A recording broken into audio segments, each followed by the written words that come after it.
Hi everyone, I'm Erin Brooks with The Wine Advocate. I review the wines of Oregon, Central Coast, and Sonoma, and I'm here with my really good friend Anthony. Hello, I'm Anthony Mueller, Wine Advocate, reviewer for South Africa and Washington State. Yep, exactly. And we were talking this morning about our different regions, and I said, Oregon, it's so synonymous with Pinot Noir, and he said, when you think of Washington, Cabernet always comes to mind, and we thought about, what's the one varietal that no one is really thinking about from our regions? Yeah, because I think as wine critics, we're so lucky. We get to taste all kinds of new things. It's not always great. Some of them are not always great, but there's a lot of great stuff that people don't know about. And maybe it's simply because these regions are so associated with one particular grape. For sure. So I've written about this a little bit, but Oregon I find to be extremely exciting for Chardonnay. I've had some of the best Chardonnays of my life from Oregon, and to be quite honest, I've never been a huge Chardonnay fan. This is not my favorite grape in the world, but boy, I went up to Oregon and I tasted some of these Chardonnays, and I thought my mind had exploded. Yeah. Incredible stuff.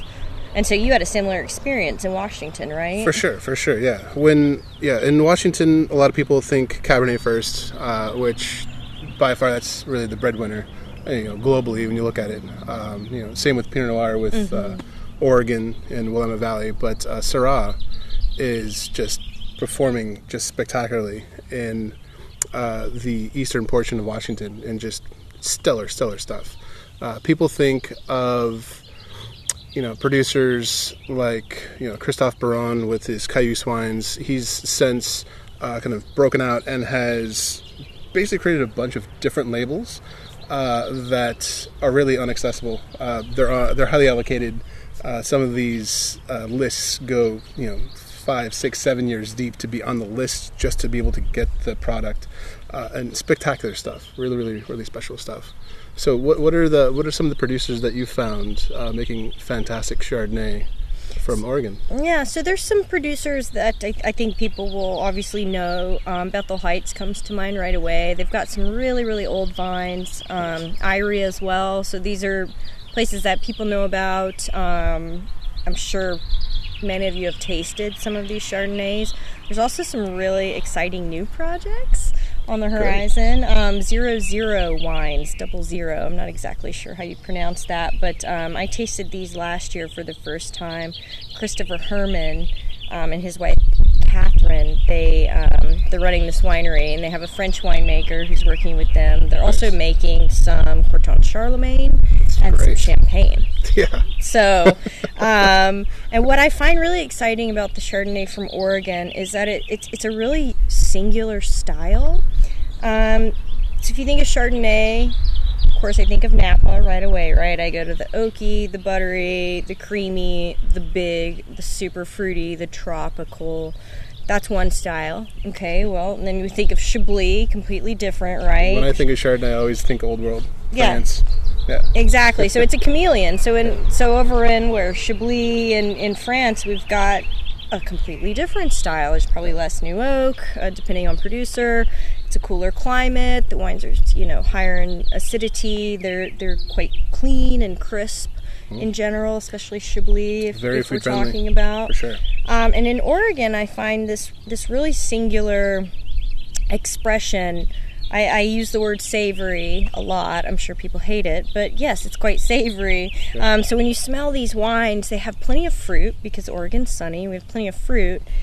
So you've got this beautiful, pure fruit. It never goes into that tropical also. It's just sort of like pure orchard fruits, quince, apple. And then you have all these savory layers. This hazelnuts, honey, sort of a pastry component. And then when you put the wine in your mouth, you have this duplicity. It's the wines start lasery, super precise and lasery, and then they sort of broaden out and get big and rich and beautiful and hazelnutty and honeyed, and then they zoom in again and finish real minerally and precise. So they have this duality that I love, and this is a personality that I've seen begin to grow in Oregon Chardonnay, and in my mind, these wines are as good as the wines of Burgundy, and maybe could be better. So what's special about your Syrah in Washington? So Syrah. So what you basically spoke about was basically the malleability of Chardonnay, how it can take on different forms. With Cabernet, if it's overly ripe or if it's underripe, there's a potential you can get it wrong. Where Syrah, it actually has far greater malleability. Than more forgiving, I think. More forgiving.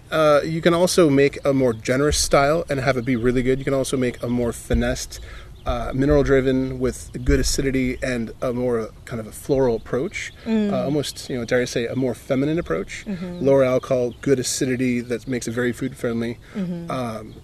And that has this amazing mineral tension. The great Syrahs that I've found from, say, the Walla Walla area, they have this beautiful mineral tension.